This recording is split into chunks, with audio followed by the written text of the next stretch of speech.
Assalamualaikum warahmatullahi wabarakatuh. Sebelum kita memulai pembelajaran hari ini, marilah kita berdoa bersama-sama. Bismillahirrahmanirrahim. Raditu billahi robba wa bil islami dina wa bi muhammadin nabiyya wa rasula. Rabbi zidni ilma warzuqni fahma, amin.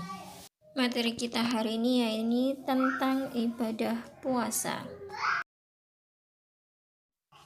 Pengertian puasa secara bahasa ialah menahan diri dari segala sesuatu, dan secara istilah menahan diri dari segala sesuatu yang membatalkannya, mulai dari terbit fajar sampai terbenamnya matahari dengan niat dan beberapa syarat tertentu.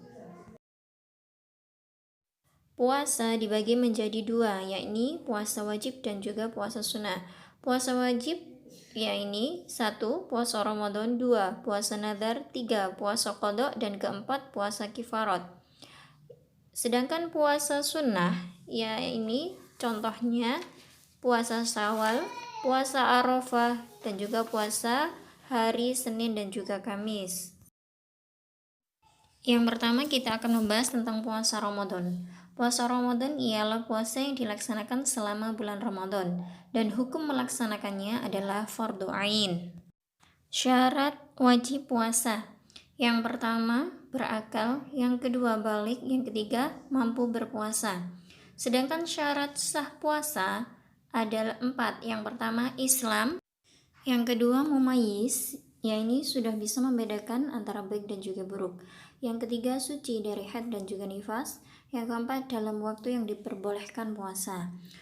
Sedangkan rukun puasa yang pertama adalah niat. Nawaitu shauma ghadin an adai fardi syahri ramadhana hadhihi sanati fardalillahi ta'ala. Saya berniat puasa Ramadan esok hari untuk menjalankan kewajiban di bulan Ramadan tahun ini karena mentaati perintah Allah Ta'ala.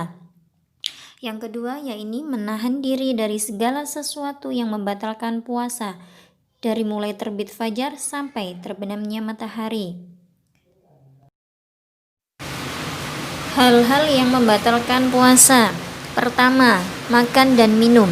Yang kedua, muntah yang disengaja atau dibuat-buat. Yang ketiga, berhubungan suami istri. Yang keempat, keluar darah haid atau nifas bagi perempuan. Yang kelima, gila. Yang keenam, keluar cairan mani dengan sengaja. Selanjutnya tentang hal-hal yang mengurangi pahala puasa, yakni membicarakan kejelekan orang lain. Yang kedua berbohong. Yang ketiga mencaci maki orang lain. Nah anak-anak, apabila kita tidak ingin pahala puasa kita berkurang, maka hindarilah ketiga hal tersebut. Selanjutnya kita akan membahas tentang orang-orang yang diperbolehkan untuk tidak berpuasa. Yang pertama, orang yang sedang sakit. Jadi ketika orang sakit atau kita sakit, kita diperbolehkan untuk tidak berpuasa pada saat bulan Ramadan. Akan tetapi wajib mengqadha setelah selesai puasa Ramadan. Yang kedua, orang dalam perjalanan jauh. Ini wajib juga mengqadha puasa setelah puasa Ramadan selesai. Yang ketiga, orang tua yang sudah lemah atau tidak kuat puasa. Ini hanya wajib membayar fidyah saja. Yang keempat, orang hamil dan menyusui anak. Apabila orang hamil dan menyusui anak khawatir mudarat pada dirinya sendiri atau pada diri dan anaknya, maka wajib mengqadha puasa saja. Apabila khawatir mudarat kepada anaknya saja, maka wajib mengqadha puasa dan membayar fidyah. Selanjutnya kita akan membahas tentang puasa nazar. Puasa nazar ialah puasa yang dilakukan karena janji yang pernah diucapkan, sebagaimana firman Allah dalam surat Al-Insan ayat 7. Bismillahirrahmanirrahim. Yufuna bin nadri wa yakhafuna yawman kana syarruhu mustatira. Shadaqallahul azim. Yang artinya, Mereka memenuhi nazar dan takut akan suatu hari yang azabnya merata di mana-mana. Selanjutnya kita akan membahas tentang puasa qada. Puasa qada adalah puasa yang kita niatkan untuk mengganti kewajiban sesudah lewat waktunya. Dan batas waktu untuk mengqadha puasa adalah sampai datang bulan puasa berikutnya. Apabila tidak dilakukan sampai batas waktu tersebut, maka wajib mengqadha dan juga membayar fidyah. Yang terakhir, puasa kifarat.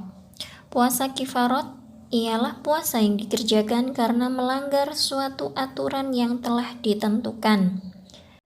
Yang pertama, wajib dilakukan apabila tidak mampu memenuhi nazar, maka puasa 3 hari berturut-turut.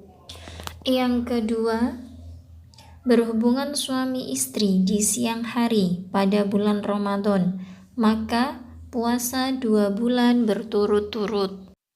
Yang ketiga, membunuh secara tidak sengaja, maka wajib memerdekakan hamba sahaya dan memberi santunan kepada pihak korban.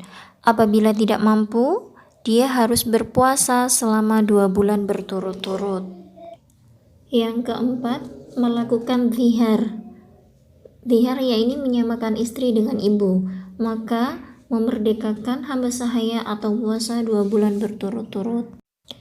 Yang kelima, mencukur rambut ketika ihram sebelum tahallul, maka wajib memberi sedekah kepada 6 orang fakir miskin atau berpuasa selama 3 hari.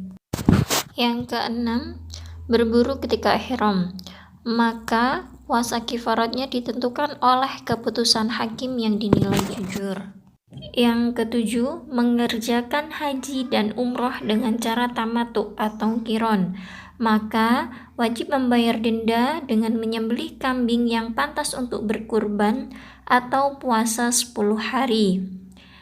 Cara melaksanakannya yaitu 3 hari saat ihram, kemudian 7 hari sesudah kembali ke tanah air.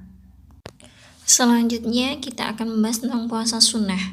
Di sini ada beberapa contoh puasa sunnah. Yang pertama, puasa Syawal selama 6 hari dimulai tanggal 2 Syawal. Yang kedua, puasa Arafah tanggal 9 Dzulhijjah. Keistimewaan dari puasa Arafah yaitu menghapus dosa selama 2 tahun, 1 tahun yang lalu dan 1 tahun yang akan datang. Yang ketiga yaitu puasa hari Senin dan juga hari Kamis. Waktu yang diharamkan untuk berpuasa. Pertama, hari raya Idul Fitri dan Idul Adha. Yang kedua, hari Tasyrik tanggal 11, 12, dan 13 Dzulhijjah. Yang ketiga, hari yang diragukan apakah sudah tanggal 1 Ramadan atau belum. Kita lanjutkan. Hikmah berpuasa. Yang pertama, meningkatkan iman dan takwa serta mendorong seseorang untuk rajin bersyukur kepada Allah Subhanahu wa taala yang merupakan tujuan utama orang yang berpuasa. Yang kedua, menumbuhkan rasa solidaritas terhadap sesama, terutama kasih sayang terhadap fakir miskin. Yang ketiga, melatih dan mendidik kesabaran dalam kehidupan sehari-hari. Yang keempat, dapat mengendalikan hawa nafsu dari segala hal yang membatalkan puasa. Yang kelima, mendidik diri untuk bersifat sidik atau benar. Yang keenam, meningkatkan kesehatan. Alhamdulillahirrabbilalamin. Materi kita hari ini sudah selesai tentang ibadah puasa. Sebelum kita mengakhiri pembelajaran hari ini, marilah kita berdoa bersama-sama. Bismillahirrahmanirrahim. Allahumma inni as'aluka ilman nafi'a wa rizqan thayyiba wa amalan mutaqabbala. Wassalamualaikum warahmatullahi wabarakatuh.